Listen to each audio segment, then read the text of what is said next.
ही महाराष्ट्र शासनाने अधिकृत घोषणा विधानसभेमध्ये केली आहे आणि यापूर्वी पण केली होती.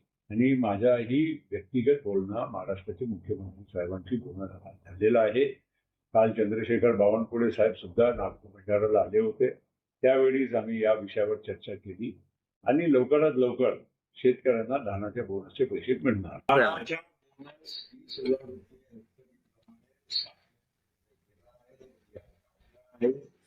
आणि ते पैसे थोड्या दिवसांमध्ये सगळ्या शेतकऱ्यांच्या खात्यामध्ये डीबीटीच्या माध्यमातून ते पैसे जमा होणार आहे. काही 2-4-5 दिवस पुढे मागे झाला त्याचा मतलब हे नाही आहे की दोघांच्या पोहोचणार नाही. काही शंका कोणी असे घेऊ नका.